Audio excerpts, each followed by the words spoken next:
नमस्कार, आप देख रहे हैं के न्यूज नेशनल और मैं हूं आपके साथ में शोभित पाठक। तो रुक करते हैं महत्वपूर्ण सुर्खियों पर। कोरोना संक्रमण के दैनिक मामलों में पिछले दिनों मामूली गिरावट के बाद बीते 2 दिनों से नए मामलों के सामने आने की रफ्तार और तेज हो गई है। दुनिया में प्रधानमंत्री नरेंद्र मोदी सबसे लोकप्रिय नेता बन गए हैं और पसंदीदा नेताओं की सूची में करीब 71% रेटिंग के साथ उनका नाम सबसे ऊपर है। इंडिया गेट पर जल रही अमर जवान ज्योति का राष्ट्रीय युद्ध स्मारक पर जल रही लौ में विलय होगा, रक्षा मंत्रालय ने जानकारी दी है। अखिलेश यादव पहली बार विधानसभा का चुनाव लड़ने जा रहे हैं। उन्होंने सपा के गढ़ मैनपुरी के करहल विधानसभा क्षेत्र से चुनाव लड़ने का फैसला किया। कांग्रेस नेता राहुल गांधी और यूपी प्रभारी कांग्रेस महासचिव प्रियंका गांधी वाड्रा शुक्रवार को दिल्ली में युवा घोषणा पत्र जारी करेंगी। कोरोना संक्रमण के दैनिक मामलों में पिछले दिनों मामूली गिरावट के बाद बीते 2 दिनों से नए मामलों के सामने आने की जो रफ्तार है वो अब और तेज हो गई है। गुरुवार शाम को केरल में पिछले 24 घंटों में कोरोना के 46,387 नए मामले दर्ज किए गए हैं और इनमें 15,388 रिकवरी और 32 मौतें भी दर्ज की गई हैं। राज्य सरकार ने कहा है कि केरल में ओमिक्रॉन वेरिएंट के 62 और मामलों की पुष्टि हुई है, जिसमें मामलों की संख्या अब 707 हो गई है। दिल्ली में भी पिछले 24 घंटे में कोरोना के 12,306 मामले सामने आए हैं और कुल 18,815 लोग ठीक भी हुए हैं और 43 मौतें हुई हैं। सक्रिय मामलों में 68,730 और संक्रमण दर 21.48% है। महाराष्ट्र में गुरुवार को कोरोना के 46,197 नए मामले दर्ज किए गए हैं और 37 मौतें यहां पर हुई हैं और इस बीच ओमिक्रॉन के 125 मामलों का पता चला है। राजस्थान में गुरुवार को कोरोना के 14,079 नए संक्रमित मिलने के साथ ही 13 लोगों की मौत हुई थी। इनमें से 2,919 संक्रमित जयपुर में ही मिले और वर्तमान में एक्टिव केसों की संख्या अब 78,099 हो गई है। आंध्र प्रदेश में पिछले 24 घंटे में कोरोना के 12,615 नए मामले सामने आए हैं और 3,674 रिकवरी और 5 मौतें दर्ज की गई हैं। सक्रिय मामले 53,871 हो गए हैं। जम्मू कश्मीर में पिछले 24 घंटे में कोरोना के 5,992 मामले सामने आए हैं। 1,177 लोग डिस्चार्ज भी हुए हैं और 7 लोगों की मृत्यु हो गई है। प्रदेश में सक्रिय मामलों की संख्या 31,044 हो गई है। गोवा में पिछले 24 घंटे में कोरोना के 3,390 नए मामले सामने आए हैं और 3,728 रिकवरी और 9 मौतें यहां पर दर्ज की गई हैं। दुनिया में प्रधानमंत्री नरेंद्र मोदी सबसे लोकप्रिय नेता हैं। पसंदीदा नेताओं की सूची में करीब 71% रेटिंग के साथ उनका नाम सबसे ऊपर है। मॉर्निंग कंसल्ट पॉलिटिकल इंटेलिजेंस की विश्व के 13 नेताओं की सूची में अमेरिकी राष्ट्रपति जो बाइडेन का स्थान छठा है और उन्हें 43% रेटिंग मिली है। बाइडेन के बाद कनाडा के राष्ट्रपति जस्टिन ट्रूडो का नाम भी शामिल है, उन्हें भी 43% रेटिंग मिली है। ऑस्ट्रेलिया के पीएम स्कॉट मॉरिसन को 41% रेटिंग मिली है। पीएम नरेंद्र मोदी नवंबर 2021 में भी विश्व के सबसे लोकप्रिय नेताओं की सूची में शीर्ष स्थान पर थे। यह वेबसाइट वर्तमान में Australia, Brazil, Canada, France, Germany, Bharat, Italy, Japan, Mexico, दक्षिण कोरिया, स्पेन, यूनाइटेड किंगडम और अमेरिका में सरकारी नेताओं और देश के अग्रणी नेताओं की रेटिंग पर नजर रखती है। नवीनतम स्वीकृति रेटिंग 13 से 19 जनवरी 2022 के लिए जुटाए गए आंकड़ों के आधार पर तय की गई है। मॉर्निंग कंसल्ट ने अपनी वेबसाइट पर कहा है कि रेटिंग प्रत्येक देश के वयस्क नागरिकों के 7 दिन के औसत सर्वे पर आधारित होती है और इसमें शामिल लोगों की संख्या देश के मुताबिक अलग अलग होती है। मई 2020 में भी इसी वेबसाइट ने पीएम नरेंद्र मोदी को सर्वाधिक रेटिंग दी थी। उस वक्त उन्हें 84% रेटिंग दी गई थी, जो कि 1 साल बाद ही मई 2021 में घटकर 63% रह गई थी। इंडिया गेट पर जल रही अमर जवान ज्योति का राष्ट्रीय युद्ध स्मारक पर जल रही लौ में विलय होगा। रक्षा मंत्रालय के एक अधिकारी के अनुसार शुक्रवार दोपहर अमर जवान ज्योति का एक हिस्सा नेशनल वॉर मेमोरियल ले जाया जाएगा। 3:30 पर दोनों लौ का विलय समारोह होगा। दोनों स्मारकों के बीच की दूरी बमुश्किल आधा किलोमीटर है। करीब 3 साल पहले 25 फरवरी 2019 को प्रधानमंत्री नरेंद्र मोदी ने नेशनल वॉर मेमोरियल का उद्घाटन किया था। यहाँ 25,942 सैनिकों के नाम स्वर्ण अक्षरों में लिखे गए हैं और आपको बताते हैं कि इंडिया गेट पर जो अमर जवान ज्योति है कब और क्यों जलाई है और उसका नेशनल वॉर मेमोरियल में विलय क्यों हो रहा है। यहाँ शहीदों के नाम से स्वर्ण अक्षरों में अंकित है। 1971 में निर्माण के बाद से हर साल गणतंत्र दिवस परेड से पहले राष्ट्रपति, प्रधानमंत्री, तीनों सेनाओं के प्रमुख और अन्य गणमान्य हस्तियां अमर जवान ज्योति पर माल्यार्पण करती हैं। हर साल उन गुमनाम शहीदों को श्रद्धांजलि दी जाती है जिन्होंने भारत की रक्षा में जान कुर्बान कर दी। हालांकि फरवरी 2019 में राष्ट्रीय युद्ध स्मारक के उद्घाटन के बाद से यह परंपरा वहां शिफ्ट हो गई थी। इसके बावजूद इंडिया गेट स्थित अमर जवान ज्योति पर भारी भीड़ जुटा करती थी। फिलहाल यह एरिया सेंट्रल विस्टा प्रोजेक्ट के निर्माण की वजह से बंद है। अखिलेश यादव पहली बार विधानसभा का चुनाव लड़ने जा रहे हैं और उन्होंने सपा के गढ़ मैनपुरी के करहल विधानसभा क्षेत्र से चुनाव लड़ने का फैसला किया है। सपा के प्रवक्ता आशुतोष वर्मा ने इसकी घोषणा भी की है। आजमगढ़ से सांसद अखिलेश ने बुधवार को कहा कि वे अपने संसदीय क्षेत्र की जनता से पूछकर यूपी विधानसभा का चुनाव लड़ने का फैसला करेंगे। करहल विधानसभा क्षेत्र को समाजवादियों का गढ़ माना जाता है।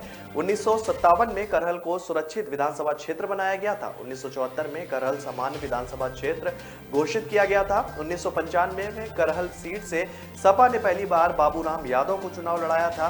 वे लगातार 3 बार विधायक रहे। 2002 में भाजपा के सोबरन सिंह यादव चुनाव जीते। 2007 से लेकर अब तक 3 बार सपा की टिकट पर सोबरन सिंह यादव ही चुनाव जीते हैं। मैनपुरी ने केवल सैफई और परिवार के बेटों को ही नहीं, बेटी को भी राजनीति की पहचान दिलाई है। इसी मैनपुरी से वर्ष 2015 में सपा की टिकट पर सैफई परिवार की पहली बेटी ने राजनीति में कदम रखे थे। ये और कोई नहीं बल्कि सपा संरक्षक की भतीजी और पूर्व सांसद धर्मेंद्र यादव की बहन संध्या यादव थी।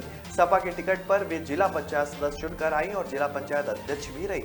बाद में पति अनुजेश यादव ने भाजपा का दामन थामा तो वो भी कमल दल में शामिल हो गई। 2021 में उन्होंने भाजपा की टिकट पर जिला पंचायत सदस्य का चुनाव लड़ा, लेकिन जनता ने उन्हें नकार दिया था। कांग्रेस नेता राहुल गांधी और यूपी प्रभारी कांग्रेस महासचिव प्रियंका गांधी वाड्रा शुक्रवार को दिल्ली में युवा घोषणा पत्र जारी करेंगे। पार्टी इसमें युवाओं के रोजगार, परीक्षा शुल्क व भर्तियों में पारदर्शिता जैसे मुद्दों पर अपना नजरिया पेश करेगी। वहीं भाजपा को यूपी की सत्ता में वापस लाने के लिए गृह मंत्री अमित शाह और पार्टी के संगठन मंत्री सुनील बंसल की जोड़ी ने चुनाव प्रचार और रणनीति की कमान अपने हाथों में ले ली है। कांग्रेस ने उत्तर प्रदेश के बृहस्पतिवार को 41 उम्मीदवारों की जो है दूसरी सूची भी जारी कर दी है। प्रियंका ने दूसरी सूची में 40% महिलाओं को टिकट दिया है। पार्टी ने साहिबाबाद सीट पर दिवंगत नेता राजीव त्यागी की पत्नी संगीता त्यागी को उम्मीदवार बनाया है। राजीव त्यागी का लाइव टीवी डिबेट में दिल का दौरा पड़ने से निधन हो गया था।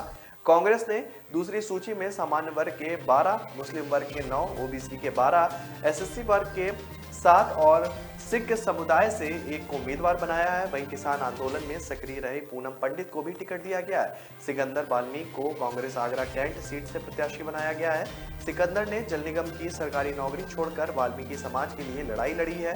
टुक्कीमल खटिक को खोरजा से, राहुल कश्यप को बड़ौत से टिकट दिया गया है। कांग्रेस ने अब तक घोषित 166 उम्मीदवारों में 26 मुसलमानों को टिकट भी दिया है। तो ब्रेक पर जाने से पहले रुक करते हैं अब तक की सुर्खियों पर। कोरोना संक्रमण के दैनिक मामलों में पिछले दिनों मामूली गिरावट के बाद बीते 2 दिनों से नए मामलों के सामने आने की रफ्तार और तेज हो गई है। दुनिया में प्रधानमंत्री नरेंद्र मोदी सबसे लोकप्रिय नेता बन गए हैं और पसंदीदा नेताओं की सूची में करीब 71% रेटिंग के साथ उनका नाम सबसे ऊपर है। इंडिया गेट पर जल रही अमर जवान ज्योति का राष्ट्रीय युद्ध स्मारक पर जल रही लौ में विलय होगा, रक्षा मंत्रालय ने जानकारी दी है। अखिलेश यादव पहली बार विधानसभा का चुनाव लड़ने जा रहे हैं। उन्होंने सपा के गढ़ मैनपुरी के करहल विधानसभा क्षेत्र से चुनाव लड़ने का फैसला किया। कांग्रेस नेता राहुल गांधी और यूपी प्रभारी कांग्रेस महासचिव प्रियंका गांधी वाड्रा शुक्रवार को दिल्ली में युवा घोषणा पत्र जारी करेंगी। न ऐश का न द्वेष का, यह दंगल है देश का। सुलगती समस्याओं के जुलसते सवालों का होगा दंगल देश का। प्रशासन के प्रश्नों को लेकर होगा दंगल देश का। शिक्षा, स्वास्थ्य, समाज, कानून और व्यवस्था के आज क्या है हालात, सोमवार से शुक्रवार रोज रात 8 बजे जलपा क्षत्रिय के साथ दंगल देश का। ब्रेक के बाद फिर स्वागत है आपका। रुक करते हैं आगे की खबरों पर। मोबाइल नेटवर्क की 5वीं पीढ़ी यानी कि 5G को 4G से बहुत तेज बताया गया है। इसमें इंटरनेट की गति 10 गुना ज्यादा मिलेगी, जबकि लेटेंसी 10 गुना घटकर 1 मिली सेकेंड रह जाएगी। लेटेंसी मतलब किसी डिवाइस से दूसरे डिवाइस तक डाटा भेजने में लगे समय की वजह से हुई देरी। नए जमाने की तकनीकी जैसे वर्चुअल रियलिटी, खुद चलने वाली कारों, सामान डिलीवर करने वाले ड्रोन, रोबोटिक सर्जरी और टेलीमेडिसिन आदि के लिए 5G रीढ़ की तरह है और इसमें बिना भविष्य की कल्पना संभव नहीं है। अमेरिकी दूरसंचार कंपनियों ने AT&T और वेरिजॉन पर चिंताओं को नकार दिया है। उन्होंने कहा है कि 40 देशों में 5G सेवाएं हैं, वहां ऐसी समस्याएं नहीं आई हैं। जवाब में विमानन कंपनियों ने इन देशों में 5G व विमानों की संचार फ्रीक्वेंसी में अंतर को ज्यादा बताया है। यह तर्क को दूरसंचार कंपनियों ने नकार दिया है। मामला इतना बढ़ गया है कि अमेरिकी राष्ट्रपति बाइडेन को हस्तक्षेप के लिए कहा गया और विमानन कंपनियों ने अमेरिकी सरकार को 50 ऐसे एयरपोर्ट की सूची दी है जिन्हें वे खतरनाक मान रही है। इनके निकट दूरसंचार कंपनियों ने 5G फिलहाल रोका हुआ है। इससे विमान सेवाएं बहाल करने व समाधान तलाशने के लिए भी कुछ समय मिला है। अमेरिकी सरकार के साथ वहां के कई विभाग, दूरसंचार और विमानन कंपनियां समाधान निकालने को लेकर बातचीत कर रही हैं। हालांकि समझौता होने में कुछ महीने भी लग सकते हैं। सपा के दबंग नेताओं ने पार्टी अध्यक्ष अखिलेश यादव का रुख देख सियासी पैंतरेबाजी शुरू कर दी है। ये दबंग खुद के बजाय अब अपने बेटे या बेटी को टिकट दिलाने के लिए जोर लगा रहे हैं। इसके जरिए वे परिवार में विधायकी की ख्वाहिश रखते हुए दूसरे दलों के हाथ मुद्दा नहीं लगने देना चाहते हैं। सपा की रणनीति है कि दबंग व आपराधिक पृष्ठभूमि वाले नेताओं को टिकट देने से परहेज किया जाए। कैराना से विधायक नाहिद हसन की गिरफ्तारी के बाद अखिलेश को सफाई देनी पड़ी। उन्होंने कहा कि नाहिद के परिवार में जिस पर कोई केस नहीं होगा उसे मैदान में उतारेंगे।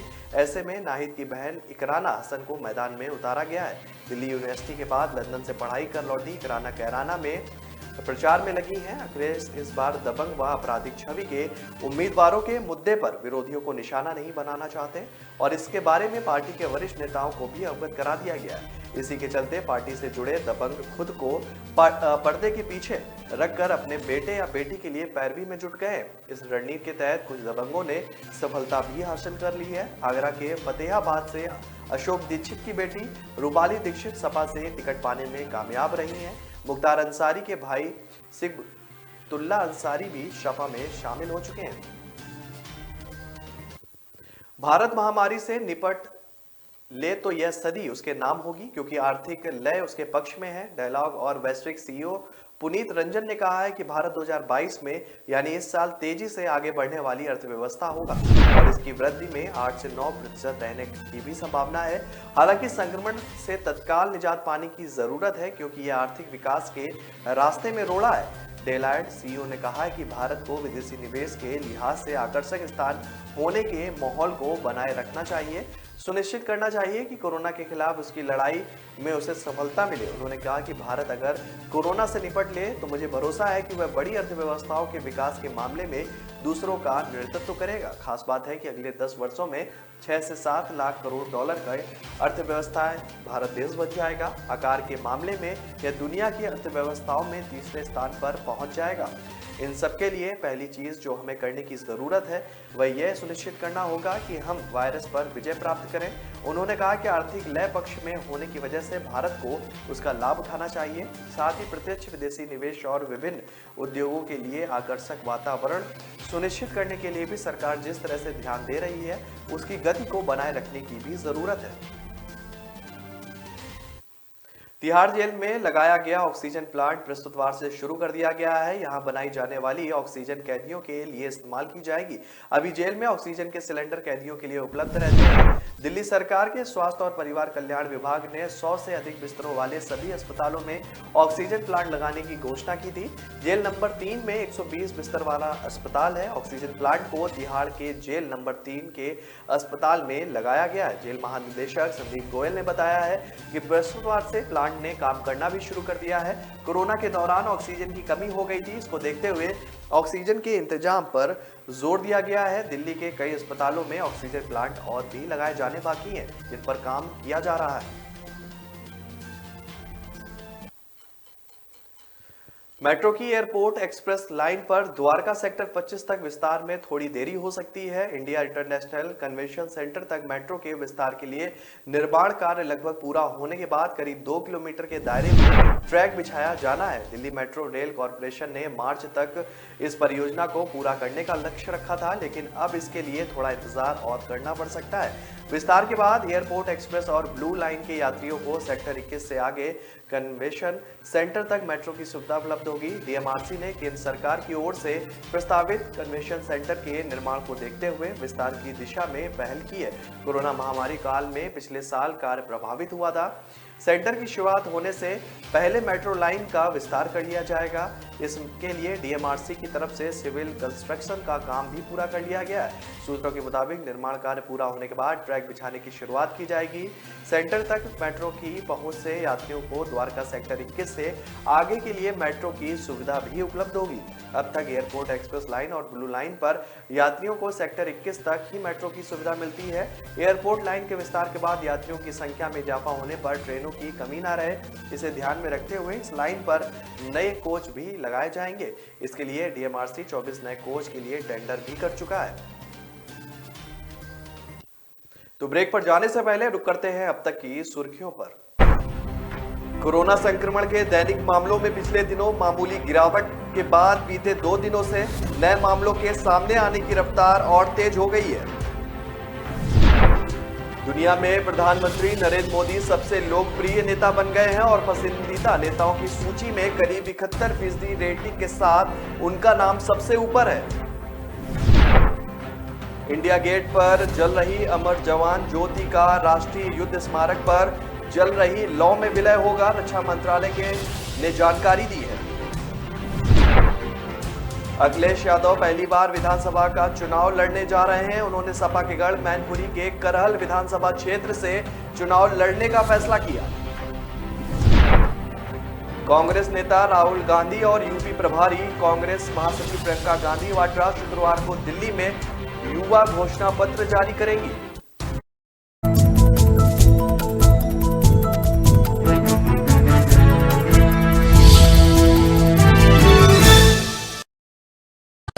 हम भूल गए रे हर बात, सपा तेरा राज नहीं भूले।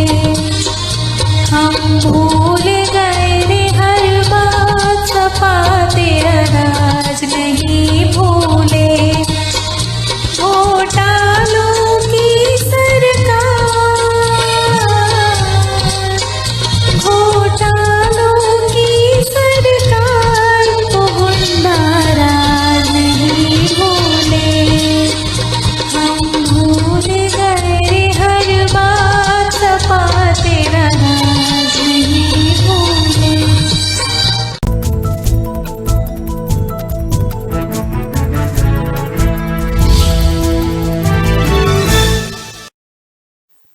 ब्रेक के बाद फिर स्वागत है आपका। रुक करते हैं आगे की खबरों पर। एंटीबायोटिक्स का दुरुपयोग रोकने के लिए सभी प्रमुख चिकित्सक कई वर्षों से चिंता कर रहे हैं, लेकिन दुरुपयोग जारी है। नतीजन 2019 में 12.7 लाख लोगों की मौत प्रत्यक्ष तौर पर एंटी माइक्रोबियल रजिस्ट्रेशन के वजह से हुई है। करीब 49.5 लाख लोग भी AMR से जुड़ी किसी न किसी वजह से मारे गए। ये खुलासे लेसेंट जर्नल में प्रकाशित नई रिपोर्ट में बृहस्पतिवार को किए गए। विशेषज्ञों के अनुसार इन दावों के बिना सोचे समझे और अत्यधिक उपयोग की वजह से बैक्टीरिया अब सुपर बग में बदल रहे हैं। यह 12.7 मौतें HIV, एड्स या मलेरिया से हो रही मौतों से कहीं अधिक है। अध्ययन में शामिल वाशिंगटन विश्वविद्यालय के प्रोफेसर क्रिस मरे के अनुसार साल 2050 तक AMR की वजह से मरने वालों की संख्या 1 करोड़ तक पहुंच जाएगी। विश्व स्वास्थ्य संगठन ने पिछले साल ही चेताया था कि इस समय विकसित हो रही हाल में प्रमाणित 43 एंटीबायोटिक्स में इतना दम नहीं रह गया है कि वे AMR के मामलों से लड़ सकें। पिट्सबर्ग विवि के प्रोफेसर कॉर्नेलियस क्लेंसी के अनुसार समय आ चुका है कि हम बैक्टीरिया के संक्रमण से लड़ने के नए तरीके तलाशें। रिपोर्ट के अनुसार अब हम निमोनिया जैसे संक्रमणों में भी मौतें नहीं रोक पा रहे हैं। सबसे ज्यादा AMR मौतें इसी से हुई हैं। रक्त और उदर संबंधी संक्रमण भी जानलेवा बन रहे हैं। कोरोना महामारी के दौरान इससे लोगों का ध्यान हटा, लेकिन हमें AMR को लंबे समय तक सहने के लिए तैयार रहना होगा। राजस्थान के बाड़मेर जिले में रिफाइनरी का उद्घाटन हो चुका है। कांग्रेस ने अपना चुनावी वादा निभा दिया है। मुख्यमंत्री अशोक गहलोत ने गुरुवार को बाड़मेर में करीब 275 करोड़ रुपए की परियोजनाओं का उद्घाटन और शिलान्यास किया। साथ ही सीएम ने गहलोत ने विकास कार्यों में केंद्र की मदद मांगी है। सीएम गहलोत ने एक कार्यक्रम को संबोधित करते हुए कहा कि उनकी सरकार ने पिछली सरकार के विकास कार्यों को कभी नहीं रोका और वे राज्य के विकास के लिए केंद्र के साथ मिलकर काम करेंगे। साथ ही उन्होंने बाड़मेर में बाजरा अनुसंधान केंद्र खोलने की मंजूरी देने के लिए भी केंद्र सरकार को धन्यवाद दिया है। राज्य सरकार के अनुसार रिफाइनरी से हजारों लोगों को रोजगार मिलेगा। कार्यक्रम के दौरान मुख्यमंत्री अशोक गहलोत ने कहा कि पहले किसी ने कल्पना भी नहीं की थी कि थार के मरुस्थल में रिफाइनरी और बिजली संयंत्र स्थापित किए जा सकते हैं, लेकिन अब यह हकीकत बन गया है। साथ ही सीएम गहलोत ने कहा कि राज्य सरकार ने 2006 में बाड़मेर में भयंकर बाढ़ के दौरान बेघर हुए विस्थापितों के 15 साल के इंतजार को समाप्त करते हुए 1022 परिवारों को जमीन भी दी है। कांग्रेस के 60 से अधिक टिकट फाइनल हो गए हैं। केंद्रीय चुनाव समिति की बैठक के बाद आज इनकी घोषणा होगी, जबकि कई दौर के मंथन के बाद भी कांग्रेस की 5 से 7 सीटों पर पेच फंसा हुआ है। प्रदेश में भाजपा 59 प्रत्याशियों की पहली सूची जारी कर चुकी है, जबकि कांग्रेस प्रत्याशियों के चयन को लेकर शुरुआत में तेजी दिखाने के बाद पहली सूची जारी करने में कुछ पिछड़ गई है।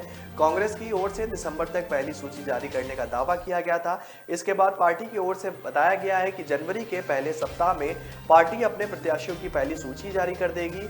बताया जा रहा है कि अधिकतर सीटों पर प्रत्याशियों के चयन को लेकर सहमति बन चुकी है। प्रत्याशियों के चयन को लेकर गठित स्क्रीनिंग कमेटी सभी 70 सीटों पर उम्मीदवारों का एक एक कर इंटरव्यू लेने के बाद केंद्रीय चुनाव समिति को अपनी रिपोर्ट सौंप चुकी है। आज केंद्रीय चुनाव समिति की बैठक के बाद 60 से अधिक सीटों पर प्रत्याशी घोषित कर दिए जाएंगे। पहली लिस्ट में कांग्रेस प्रदेश अध्यक्ष गणेश गोदियाल और पूर्व मुख्यमंत्री हरीश रावत का नाम भी शामिल होना बताया गया है। प्रदेश में प्रत्याशियों के चयन को लेकर अधिकतर सीटों पर सहमति बन चुकी है। 5-7 सीटों को छोड़कर अन्य सीटों पर केंद्रीय चुनाव समिति की बैठक के बाद प्रत्याशियों की घोषणा की जाएगी। जम्मू कश्मीर में कोरोना के बढ़ते मामलों तथा ओमिक्रॉन वेरिएंट की मौजूदगी को देखते हुए राज्य प्रशासन ने 64 घंटे के लिए पाबंदी लगा दी है। शुक्रवार को 21 जनवरी दोपहर 2 बजे से सोमवार 24 जनवरी सुबह 6 बजे तक गैर जरूरी आवाजाही पर पूरी तरीके से प्रतिबंध रहेगा। इस दौरान आवश्यक सेवाओं को छोड़कर सभी प्रकार की गतिविधियां बंद रहेगी। वाहनों की आवाजाही पर किसी प्रकार की पाबंदी नहीं रहेगी। होम डिलीवरी भी जारी रहेगी। गर्भवती सरकारी महिला कर्मचारियों को घर से काम करने की छूट भी दी गई है। आपको बता दें कि इससे पहले 14 जनवरी को सरकार ने प्रदेश में गैर जरूरी गतिविधियों पर पूर्ण प्रतिबंध शुक्रवार रात 9 बजे से सोमवार सुबह 6 बजे तक लगाया था। पाबंदियों के दौरान केवल राशन, सब्जी, दूध, दही, फल व दवा समेत अन्य जरूरी सामानों की दुकानें खुलेंगी। पेट्रोल पंप व एलपीजी की दुकानें भी खुली रहेंगी। इसके अलावा अन्य सभी प्रकार के जो प्रतिष्ठान हैं वो बंद रहेंगे। होम डिलीवरी भी जारी रहेगी। सरकार ने सभी जिलों के डीसी तथा एसएसपी को पाबंदी को सख्ती से पालन सुनिश्चित कराने की हिदायत भी दी है। साथ ही इनका उल्लंघन करने पर कठोर कार्रवाई करने के लिए भी कहा गया है। मुख्य सचिव डॉक्टर अरुण कुमार मेहता की अध्यक्षता में गुरुवार को हुई आपदा प्रबंधन विभाग की राज्य कर्मचारी कमेटी और कोविड टास्क फोर्स की बैठक में कोरोना संक्रमण के वर्तमान परिदृश्य को देखते हुए 64 घंटे की पाबंदी पर फैसला लिया गया है।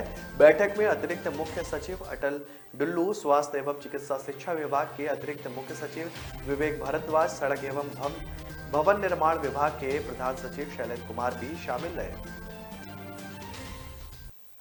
बागवानी मंत्री राणा गुरजीत सिंह पुत्र मो में लगातार बगावती तेवर दिखा रहे हैं। गुरुवार को राणा ने सुल्तानपुर लोधी में कांग्रेस उम्मीदवार नवतेज सिंह चीमा के पैतृक गांव उसोवाल से बेटे राणा इंद्र प्रताप सिंह को आजाद जिताने के लिए चुनावी सभा करके सरेआम हुंकार भरी।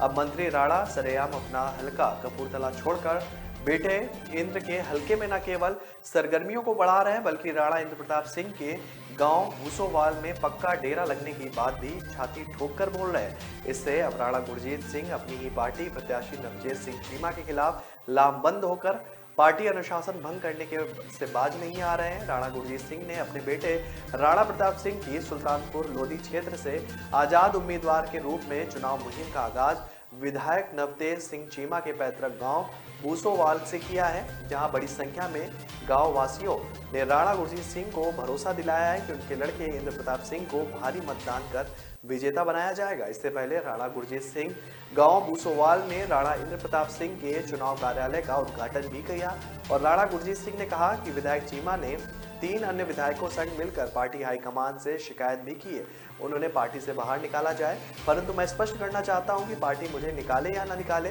मैं विधायक चीमा को उनके गांव से जरूर बाहर निकालूंगा। उन्होंने दावा किया कि विधायक चीमा चुनाव में सबसे अंतिम स्थान पर आएंगे। हल्का सुल्तानपुर जो लोधी में पिछले 5 साल में से भ्रष्टाचार का पूरी तरह से बोलबाला रहा है, जो अब ऐसा नहीं होने दिया जाएगा। भ्रष्टाचार करने वाले अधिकारियों पर पूरी तरह से नकेल कसी जाएगी। तो फिलहाल इस बुलेटिन में मेरे साथ इतना ही। आगे की खबरों के लिए बने रहिए के न्यूज नेशनल के साथ। नमस्कार। कोरोना संक्रमण के दैनिक मामलों में पिछले दिनों मामूली गिरावट के बाद बीते 2 दिनों से नए मामलों के सामने आने की रफ्तार और तेज हो गई है। दुनिया में प्रधानमंत्री नरेंद्र मोदी सबसे लोकप्रिय नेता बन गए हैं और पसंदीदा नेताओं की सूची में करीब 71% रेटिंग के साथ उनका नाम सबसे ऊपर है। इंडिया गेट पर जल रही अमर जवान ज्योति का राष्ट्रीय युद्ध स्मारक पर जल रही लौ में विलय होगा, रक्षा मंत्रालय ने जानकारी दी है। अखिलेश यादव पहली बार विधानसभा का चुनाव लड़ने जा रहे हैं। उन्होंने सपा के गढ़ मैनपुरी के करहल विधानसभा क्षेत्र से चुनाव लड़ने का फैसला किया। कांग्रेस नेता राहुल गांधी और यूपी प्रभारी कांग्रेस महासचिव प्रियंका गांधी वाड्रा शुक्रवार को दिल्ली में युवा घोषणा पत्र जारी करेंगी।